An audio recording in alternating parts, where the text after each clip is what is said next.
Hey guys, and welcome back to my channel. This video I want to share with you all my favorite quotes from Dolly Alderton's Good Material.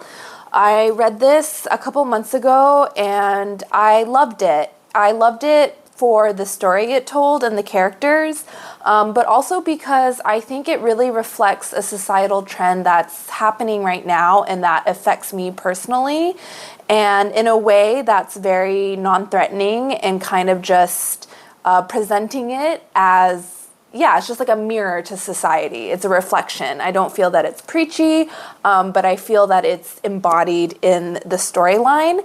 So what I'm referring to is this societal trend that I think has been talked about more frequently, definitely on TikTok and in some social media spaces on Reddit, around women being more independent and self-sufficient, to the extent where they're waiting later and later to get married, and they are not really able to find partners that they feel would meet their standards or that they can imagine as life partners. And it's not just women being more independent. I think it's really women wanting to have partners and looking for partners, but being unable to find men that they want to marry. So obviously this is a very heteronormative conversation and it's really focused on heterosexual couples, but it's something that is prominent in this book because in Good Material, we basically have the point of view of a man who's been dumped by his partner because she wants to be alone and she would prefer to live as a single woman in her mid-30s rather than be in a relationship with him. And he really struggles with that concept because for him, he views being with a girlfriend or a partner as a more fulfilled life. And now that he's not with her, he feels like he's lacking something. But even on top of that, he has a lot of trouble accepting that there's not some other reason why she's dumped him. Because she does tell him that it's not that she's trying to find a better partner or a different partner, but she just prefers to be alone than to be with him.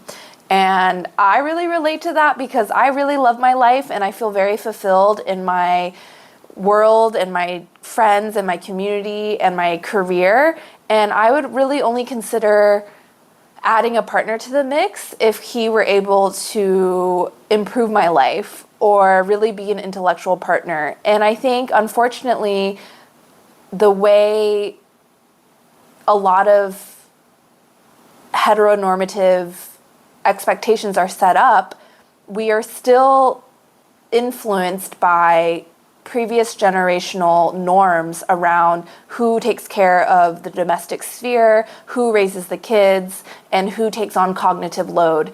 And I think when you're dating a man, a lot of times there can be friction around the level of contribution and maybe certain traditional norms around who is taking care of the house can come to the forefront. And even just in general, I do find that most of my female friends are really good at planning, they're really good at emotional intelligence, they're really good at empathy, they're good at community building, they've created very strong networks of friends, and they're also career women who are extremely impressive in that regard as well. So, you know, if you have a man who can't even like plan a date or like step up in certain areas, I think that can be frustrating. I'm not saying that that is the truth. I'm not saying that like that is the case in every situation, but I am saying there is a broader societal conversation that's happening on this topic, and one that I think is represented well in this book. One touch point I feel like that happened kind of recently is the Wall Street Journal published this article in March of this year called "American Women Are Giving Up on Marriage. Major demographic shifts have put men and women on divergent paths. That's left more women resigned to being single. The numbers aren't netting out." And I came across this article not because I read the Wall Street Journal, because I don't have a membership, because I already pay for The Economist, and I'm not trying to get fleeced by every legacy media publication out there, but because it was showing up in my TikTok. And in particular, an influencer that I follow called Tinks talked about this article because there were a few people who were kind of calling out the headline, because the headline is American women are giving up on marriage, which implies that they aren't even trying. And also it kind of connotes this, like, you know, we're too good for men, or we are like over marriage.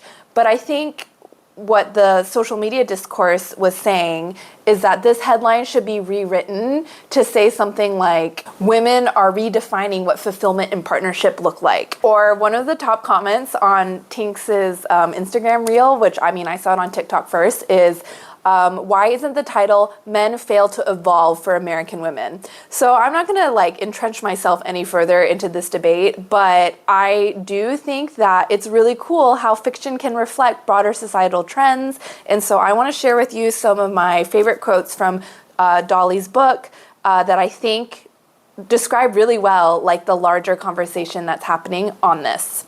Okay, so the first quote I'm going to share is when Andy's just been dumped by Jen, and he's refusing to believe that it's for the reason she states, and the reason she states is that she just wants to be alone. Andy says, obviously she's met someone else. There's no other explanation.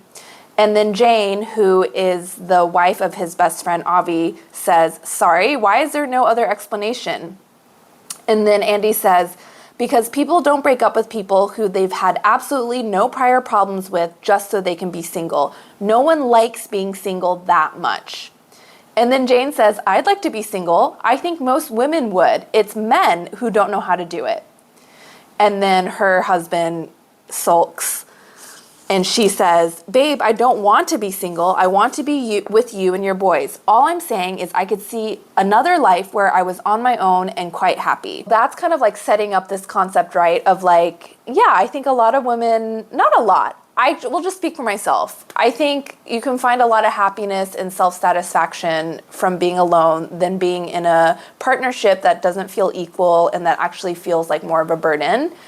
I also want to plug another really good TikToker who has been he's this French guy who's been making all of these TikToks where he talks about like how men need to step up because women have like all these other things going on, you know, has like her massage planned and her self-care planned and her career planned. She does not want to invite someone over who's just going to like sprinkle crumbs on her couch and like not know how to like plan a date. I'm not doing a good job of summarizing his content, but I'll just link him below because it is so funny, and I think it really reflects like a broader trend around women not really needing men. Another thing that I think Dolly Alderton does really well is show how this is harmful for men and how feminism isn't just about focusing on women, but how men have been failed a lot of ways when it comes to societal norms. One thing that happens when Andy is going through his breakup is he really struggles to get support from his friends, and it's cute because his friends are very supportive and they do understand like how shit it is to go through a breakup, but they don't have like the emotional capacity to like talk about their feelings. So this line I thought was really funny. This is talking about Andy hanging out with his friends at the pub. They're all like busy and married, and so even getting them together for a night out is very difficult now that they're in their mid-30s. We're the first to arrive at the pub. I'm pleasantly surprised when I discover that Avi has rung ahead and booked a table, which, translated into female terms, is the same as organizing a hammam treatment and a forest walk. So that's what his girlfriend, Jen, is doing because her friends are also like trying to distract her or make her feel better after the breakup.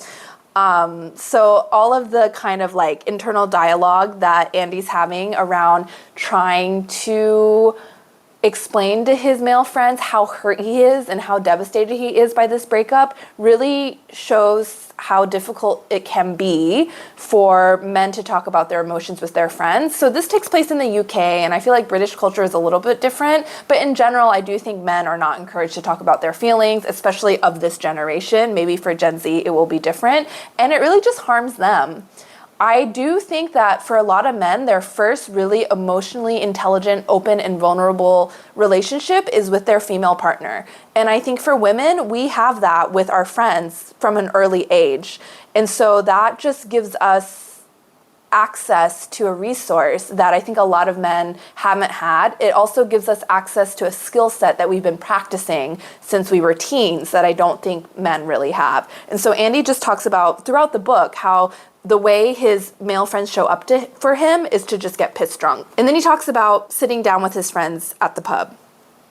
And then something extraordinary happens. For the next 3 hours, we sit around the table, we drink, and no one mentions my breakup. Not once. In fact, it's almost as if we're playing a game where we have to name as many random topics as possible to avoid talking about the one I thought we had all gathered in aid of.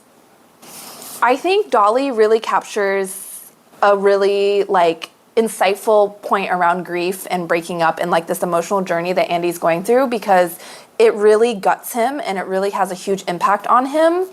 And I don't think the men in his life are able to step up in a way that corresponds to how impactful the breakup is for him.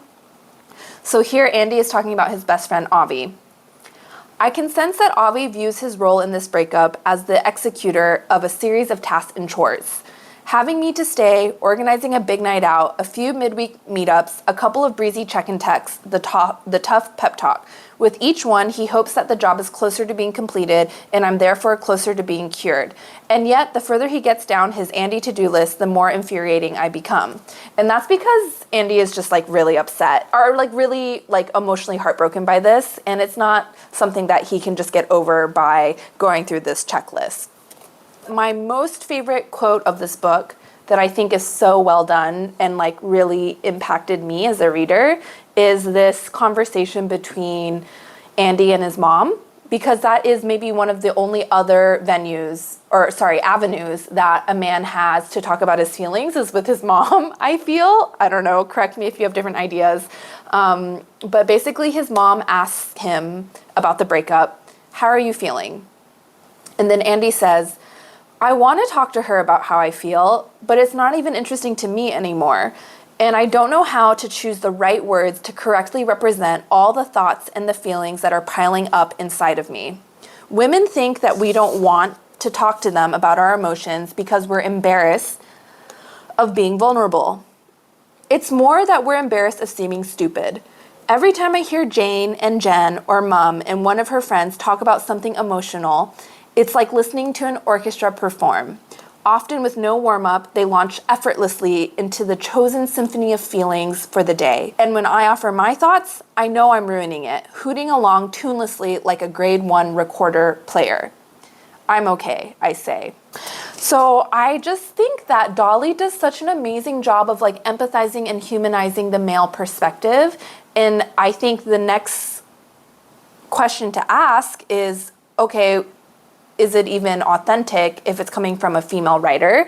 And she does address it in the acknowledgments, and this is what she says.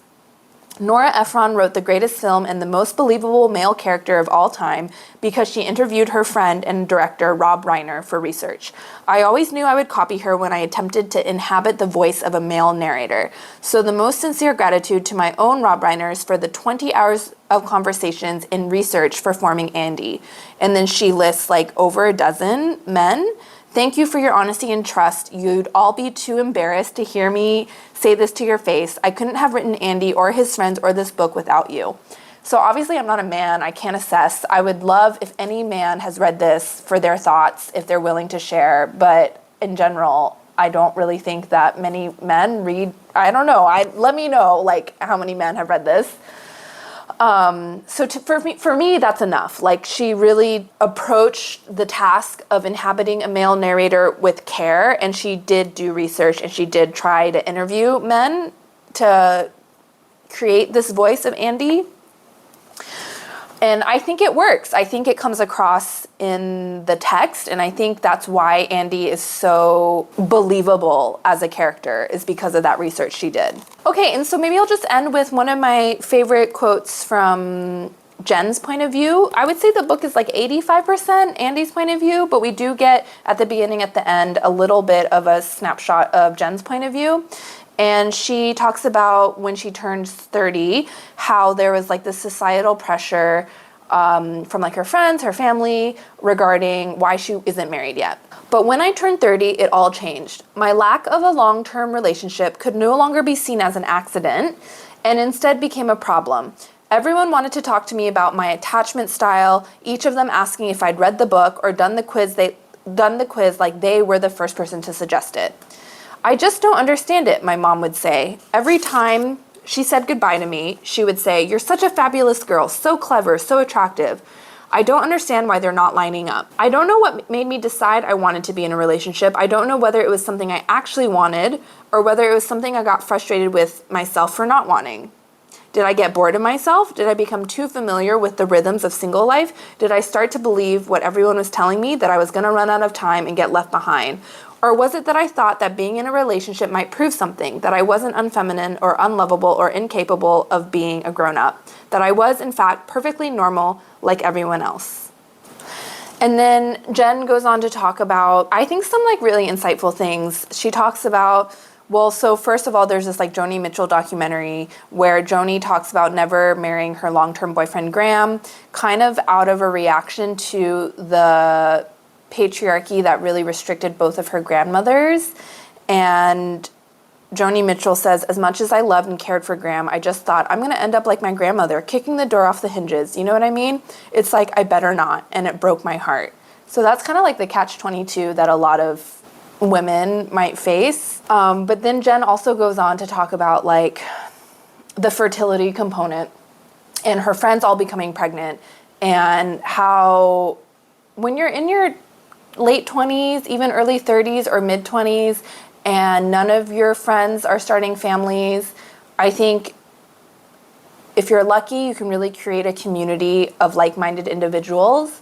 But really, when people start having babies, that's when their family becomes their default unit, and it changes all of your relationships. Some people are really unique and will stay a good friend to you regardless, with ups and downs, ebbs and flows, like that's natural. But I think other people, and I've also experienced this, just completely give up on you as a friend, and they're really focused on their family, which is their prerogative, that's fine, but it's still a fact that it happens. And Jen, I think, in this short little chapter at the end, talks about the breakdown in her relationship with Andy, because it just feels like he's not equally contributing, and not in a transactional way, but just in a way where I don't know if he's done enough internal work to really give her what she needs in a way where it would like make her life better. And I feel like even though there's these other reasons and societal pressures around her to consider, do I want to be in a marriage and do I want to have kids? Ultimately, she decides it's not worth it. And I think that's really cool. And I think it's really cool that that's her perspective, but it wasn't the majority of the book. I think if it had really focused on that, the book would come off as preachy and like not be very well received. But I think because we're really taking an empathetic view of Andy's hurt, and he's like a real humanized being in the book, this is just such a fantastic representation of like current dating dynamics for people my age and of this generation. And Aly Raisman, who is an American gymnast who I really admire, along with Simone Biles. I mean, all of them. They're like so brave and incredible. Anyway, she wrote an article in some magazine. I feel like it was, Pop Sugar, I guess, last year. And she is 30. And the article is, Aly Raisman, I'm single at 30 and embracing it. I mean, the idea that being single at 30 is like something radical is like a whole nother issue. But basically she talks about just all this pressure. Like in the article, she says, people tell her like, you're too picky, you're too difficult, your standards are too high, you're probably intimidating him, your biological clock is ticking, you should put yourself out there more. I'm just reading from the article.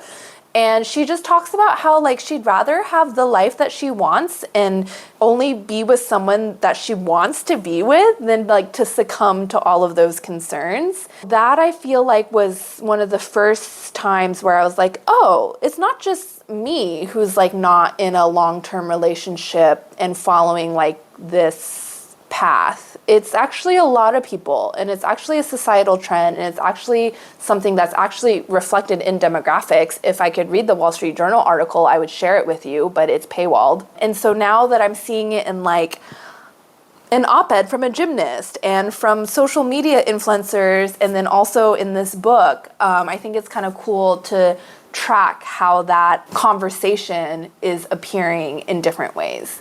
If you're interested in this topic at all, please comment below. Let me know your insights or your thoughts. Would love to hear a diversity of views from both men and women. And living in Singapore, I think there's also like a cultural dynamic. There are nuances depending on if you live in New York City or if you live in a smaller city in the middle of the US, or if you live in a completely different country altogether. But I do think overall there is like a broader societal shift where women are either waiting much longer to get married or not getting married at all. So if you have thoughts on that, let me know. If you've read good material, let me know. I highly recommend it. And thanks for watching this video.